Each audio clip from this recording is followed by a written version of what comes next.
روحانیت میں خوش آمدید۔ یہاں ہم دلوں کو سکون، روح کو تسلی اور زندگی کو اللہ کے قرب کا رستہ دکھاتے ہیں۔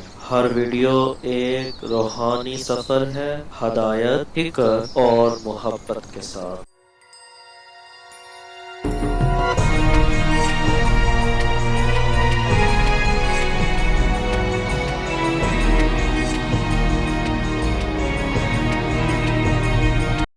ایک زمانہ تھا، ایک درخت کو لوگ پوجنے لگے، تو وہاں ایک صوفی تھا، عبادت گزار تھا، شب زندہ دار تھا۔ اسے پتا چلا کہ لوگ درخت کو پوج رہے ہیں، تو اس کے دل میں بڑی غیرت جاگی، توحید کی غیرت ہوتی ہے، وہ جاگی اور وہ کھڑا ہوا، اس درخت کو کاٹ دوں گا جس کو لوگ اللہ کا شریک سمجھ رہے ہیں اور پوج رہے ہیں۔ ہاتھ میں کلہاڑا پکڑا اور اس درخت کو کاٹنے کے لیے نکلا۔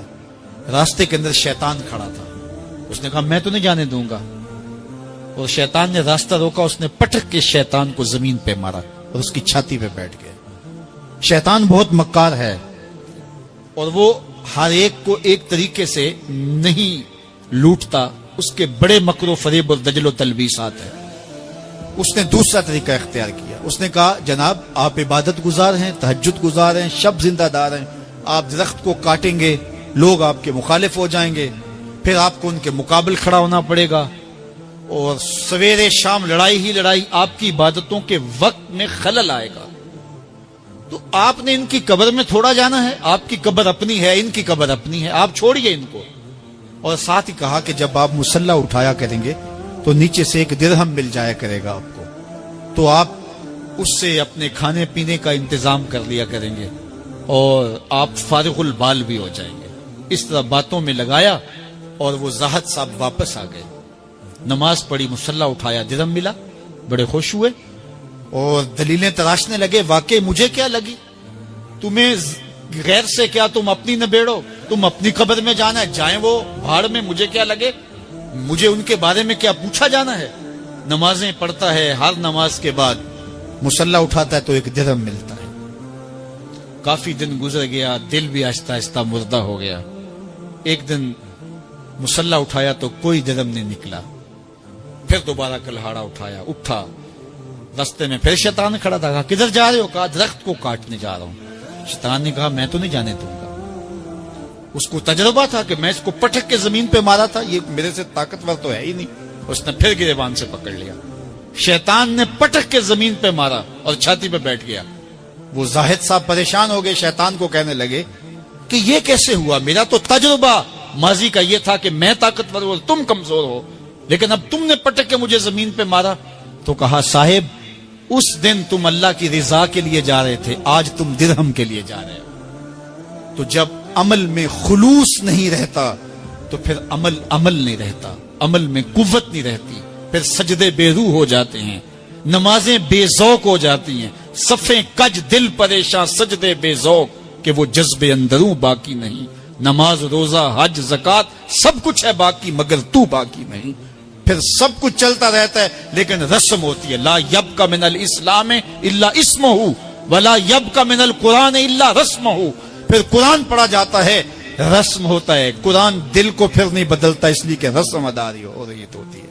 جب رسم ادا ہو رہی ہو تو پھر قرآن دل کو نہیں بدلتا۔ جب قرآن کے طور پہ پڑھا جا رہا ہو پھر یہ دلوں میں رنگ اتارتا ہے اور معرفت کا نور دیتا ہے اور دلوں کے زنگ اتارتا ہے۔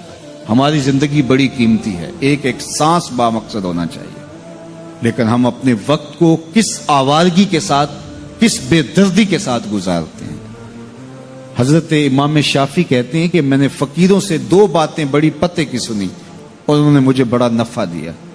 یہ بہت بڑے بزرگ ہونے کے باوجود، اتنے بڑے عالم اور فقیہ ہونے کے باوجود یہ درویشوں کی صحبت میں جا کے بیٹھتے تھے۔ حضرت امام احمد بن حنبل کو کسی نے دیکھا کہ حضرت بشر حافی کے پیچھے دوڑ رہے ہیں، تو کسی نے کہا اتنے بڑے امام ہو اور اتنے بڑے فقیہ ہو، اس فقیر سے کیا ڈھونڈتے ہو، بشر حافی سے کیا تلاش کرتے ہو؟ تو حضرت امام احمد بن حنبل نے کہا کہ احمد بن حنبل جس رب کو مانتا ہے بشر حافی اس رب کو جانتا بھی ہے۔ تو فقیروں کی باتیں بڑی پتے کی ہوتی ہیں، تو کہتے ہیں کہ فقیروں کی دو باتوں نے، امام شافعی بولے کہ مجھے بڑا فائدہ دیا. ایک تو یہ الوقت سیف قاطع، وقت کاٹ دینے والی تلوار ہے. اگر وقت کو تم کاٹو گے تو ٹھیک، ورنہ وقت تمہیں کاٹ دے گا. اب تمہاری مرضی ہے کہ وقت کے گھوڑے پہ تم سوار ہو کے اپنی مرضی سے وقت کو چلاؤ، یا پھر تم وقت کے رحم و کرم پہ ہو اور اس کی موجیں تمہیں جس سمت چاہیں بہا لے جائیں. اب تمہارا اختیار ہے کہ تم اپنا وقت کیسے گزارتے ہو. دوسری بات جس نے مجھے بڑا نفع دیا وہ یہ کہ اپنے آپ کو نیکی کے کاموں میں لگا دو، ورنہ نفس تمہیں برائی کے کاموں میں مشغول کر دے گا. اپنے ارد گرد تانا بانا ایسا بن لو، اپنے حالات ایسے بنا لو، اپنی دوستی ایسی وضع کر لو کہ تم نیکی کے ماحول میں رہو، ورنہ شیطان برائی کے اندر مبتلا کرنے میں دیر نہیں کرے گا اور نفس تمہیں جو ہے وہ شر میں مبتلا کر دے گا. تو فرمایا کہ کسی شخص کے اسلام کا حسن یہ ہے کہ وہ بے مقصد کاموں کو چھوڑ دے. ہم تو بعض اوقات بیٹھتے ہیں تو گھنٹوں بے مقصد بیٹھے رہتے ہیں اور قیمتی سے قیمتی وقت ضائع کرتے ہیں. حضرت اویس کرنی رضی اللہ تعالیٰ عنہ کو حضرت عمر رضی اللہ تعالیٰ عنہ اور حضرت علی المرتضیٰ رضی اللہ تعالیٰ عنہ ملنے گئے. حضور کا سلام دیا، حضور کا پیغام دیا. اللہ اکبر. تو ویسے کرنی تو تڑپ گئے نا، چشمان سے آنسو ہیں اور بار بار پوچھتی ہیں میرے حضور کے لبوں پہ میرا نام کیسے آیا تھا. حضور نے کہا تھا نا کوئی اویس بن عامر کو ملے اور میرا سلام دے اور اس سے کہے کہ میری امت کی بخشش کی دعا کرے. اللہ اکبر. تو یہ ملنے گئے حضور کی وصیت اور حکم کے مطابق، حضور کا سلام دیا تو یہ بار بار کہتے تھے حضور کے لبوں پہ میرا نام کیسے آیا. اللہ اکبر. تو جب یہ تڑپ دیکھی تو کہا اتنی محبت اور اتنا پیار تو حضور کو ملنے نہیں آئے، حضور کو دیکھنے نہیں آئے. تو حضرت اویس کرنی فرمانے لگے تم نے میرے حضور کو دیکھا ہے؟ تو یہ خاموش ہو گئے. تو کہنے لگے میں نے نہیں نہ دیکھا تو مجھ سے پوچھ لو. تم پہلے بتاؤ کہ حضور کے ابرو جڑے ہوئے تھے یا کھلے ہوئے تھے؟ اللہ اکبر. تم نے تو حضور کو دیکھا ہے تو ذرا بتاؤ نا. پھر خود ہی فرمانے لگے جس نے نہیں دیکھا اس سے پوچھ لو. کہا کوئی قریب سے دیکھتا تو کھلے ہوئے نظر آتے، دور سے دیکھتا تو جڑے ہوئے نظر آتے. معلوم ہوا کہ حضور کی قربت میں ہی رہے ہیں اگرچہ بظاہر دور رہے ہیں. تو یہ اتنے جلیل القدر صحابی ملنے گئے، کچھ دیر باتیں کی. اس کے بعد حضرت اویس کرنی نے ہاتھ بڑھا دیے، کہا اچھا آپ نے بھی آخرت کی تیاری کرنی ہوگی، میں نے بھی کرنی، اچھا حشر کو ملیں گے. اللہ اکبر. تو وقت بہت قیمتی ہے. کسی کے اسلام کا حسن یہ ہے کہ وہ بے مقصد کاموں کو ترک کر دے. بسم اللہ الرحمن الرحیم. تبارک الذی بیدہ الملک وہو علی کل شیء قدیر. الذي خلق الموت والحياة ليبلوكم أيكم أحسن عملا وهو العزيز الغفور. الذي خلق 7 سماوات طباقا ما ترى في خلق الرحمن من تفاوت فارجع البصر هل ترى من فطور ثم ارجع البصر كرتين ينقلب إليك البصر خاسئا وهو حسير. وَلَقَدْ زَيَّنَّا السَّمَاءَ الدُّنْيَا بِمَصَابِيحَ وَجَعَلْنَاهَا رُجُومًا لِلشَّيَاطِينِ وَأَعْتَدْنَا لَهُمْ عَذَابَ السَّعِيرِ. وَلِلَّذِينَ كَفَرُوا بِرَبِّهِمْ عَذَابُ جَهَنَّمَ وَبِئْسَ الْمَصِيرُ.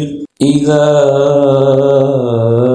أُلْقُوا فِيهَا سَمِعُوا لَهَا شهيقا وهي تفور تكاد تميز من الغيظ كلما ألقي فيها فوج سألهم خزنتها ألم يأتكم نذير قالوا بلى قد جاءنا نذير فكذبنا وقلنا ما نزل الله من شيء إن أنتم إلا في ضلال كبير وقالوا لو كنا نسمع أو نعقل ما كنا في أصحاب السعير فاعترفوا بذنبهم فسحقا لأصحاب السعير إن الذين يخشون ربهم بالغيب لهم مغفرة وأجر كبير وأسروا قولكم أو اجهروا به إنه عليم بذات الصدور ألا يعلم من خلق وهو اللطيف الخبير هو الذي جعل لكم الأرض ذلولا فامشوا في مناكبها وكلوا من رزقه وإليه النشور أأمنتم من في السماء أن يخسف بكم الأرض فإذا هي تمور أم أمنتم من في السماء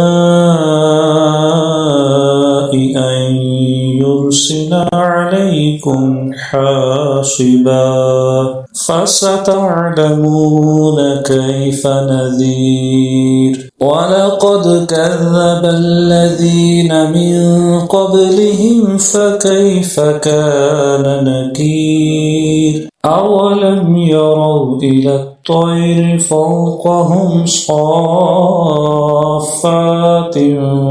ويقبض ما يمسكهن إلا الرحمن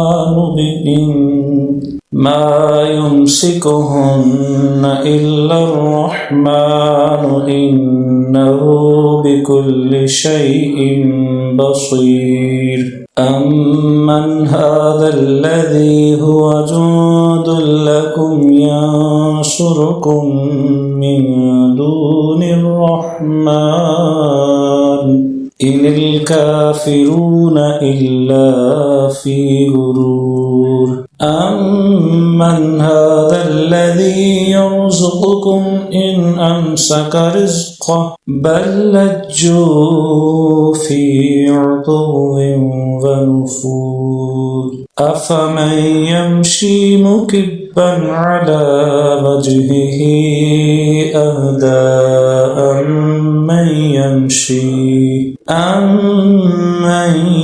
يمشي سويا على صراط مستقيم قل هو الذي أنشأكم وجعل لكم السمع والأبصار والأفئدة قليلا ما تشكرون قل هو الذي ذرأكم في الأرض وإليه تحشرون ويقولون متى هذا الوعد إن كنتم صادقين قل إنما العلم عند الله وإنما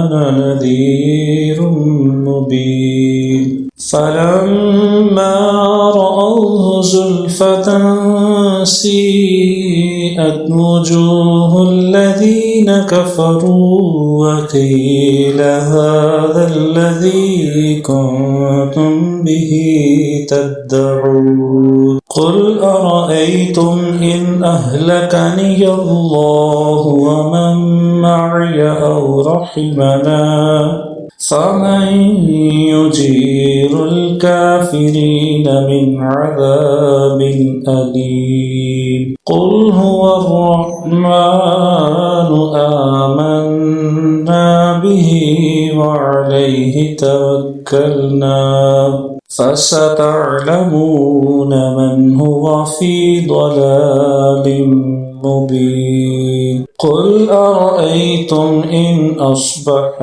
ماؤكم غورا فمن يأتيكم بماء معين صدق الله العظيم